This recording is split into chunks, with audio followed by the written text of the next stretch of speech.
नमस्कार, welcome to my YouTube channel T Guru Medico. दोस्तों, आज हम बात करने वाले हैं ओजीटी टेस्ट के बारे में। तो ओजीटी का फुल फॉर्म है oral glucose tolerance test. Oral glucose tolerance test measure how your body process glucose. आपकी जो बॉडी है वो ग्लूकोज को किस तरीके से प्रोसेस कर रही है उसके मेजरमेंट में ओजीटीटी का टेस्ट किया जाता है। It is commonly use to diagnose diabetes mellitus, pre diabetic और गेस्टेशनल डायबिटीज़ ड्यूरिंग प्रेगनेंसी। इनको डायग्नोज करने में ये हेल्पफुल होता है। अब oral glucose tolerance test perform करने के लिए लेबोरेटरी में क्या इक्विपमेंट की ज़रूरत होती है वो हम डिस्कस करते हैं। तो सबसे पहले आपके पास फ्लेबोटमी चेयर होनी चाहिए ताकि पेशेंट कंफर्ट बैठ पाए, क्योंकि इस प्रोसेस में 2-3 आवर्स लगता है।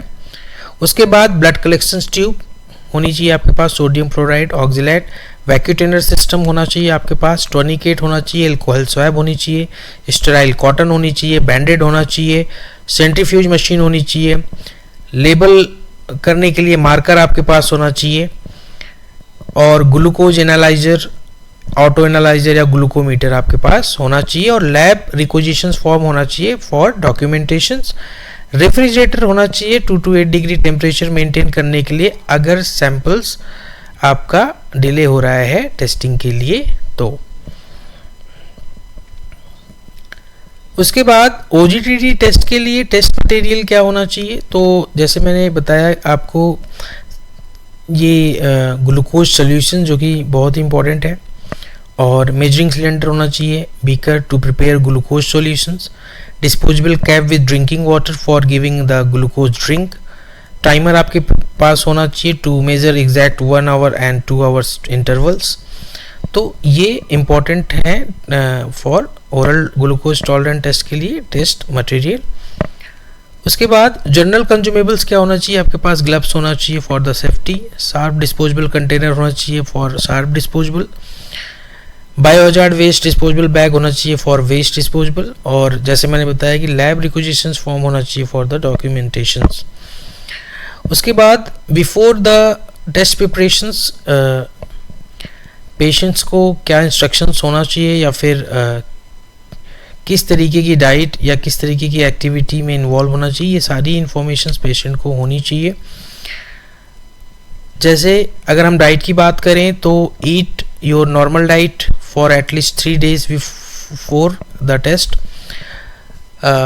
यहाँ पे ध्यान में रखने वाली बात यह है कि 2-3 days जो है पेशेंट को नॉर्मल डाइट पे होना चाहिए, और एक्टिविटी, फिजिकल एक्टिविटी वो अगर कर रहा है तो कंटिन्यू रखे, कोई इशू नहीं है। मेडिकेशंस, अगर किसी भी टाइप की मेडिकेशन चल रही है उसकी, तो ध्यान रहे कि अपने डॉक्टर से जो है कंसल्ट करके उस मेडिकेशंस को बिफोर टेस्ट आप जो है 2-3 days बिफोर आप उसको स्टॉप कर दें। जैसे ही आपका टेस्ट कंप्लीट होता है आप कंटिन्यू उसको आप कर सकते हैं एज पर डॉक्टर। जिस दिन आपका सैंपल जो है कलेक्ट होना है उस दिन आपकी जो फास्टिंग है वो 8 to 12 आवर की होनी चाहिए बिफोर द टेस्ट। नॉर्मली आप प्लेन वाटर पी सकते हैं, बट किसी भी तरीके की चाय, कॉफ़ी, जूस, स्मोकिंग आपको नहीं करना है। इस चीज़ का आपको खास ध्यान रखना है।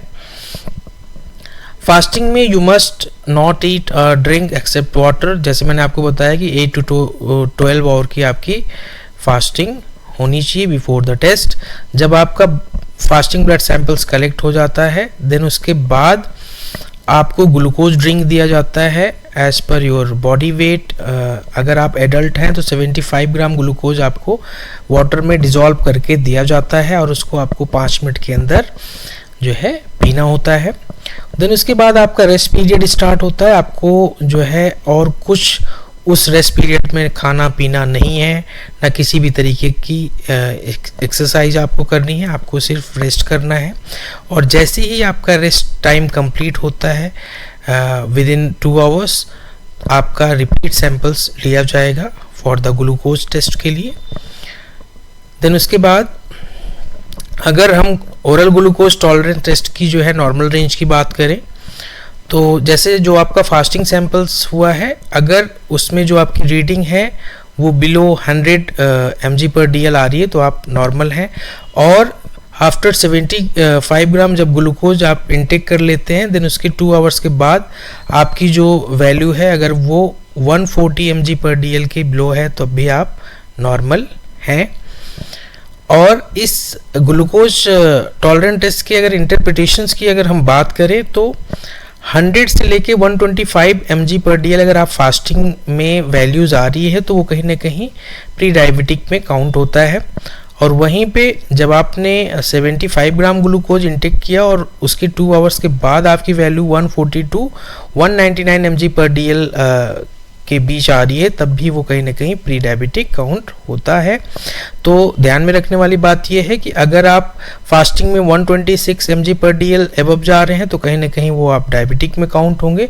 और वहीं पे जो है जो आपने 75 ग्राम ग्लूकोज इंटेक किया है 2 आवर्स के बाद जो सैंपल्स आपने दिया है, अगर उसकी वैल्यू आपकी 200 एबव जा रही है तो कहीं ना कहीं आप उसमें भी जो है डायबिटिक काउंट होंगे, जैसे कि यहाँ पे आपको दिख रहा है चार्ट में दिया हुआ है। तो ओवरऑल कहने का मतलब है OGTT टेस्ट जो है बहुत ही सेंसिटिव है। तो जो भी इंस्ट्रक्शंस जो है आपको मिलते हैं फ्रॉम डॉक्टर और लेबोरेटरी स्टाफ के द्वारा, आपको उसको प्रॉपर तरीके से फॉलो करना है ताकि वो आपको जो है बेहतर रिजल्ट प्रोवाइड कर पाए। तो दोस्तों आज के लिए इतना ही, धन्यवाद, थैंक यू सो मच।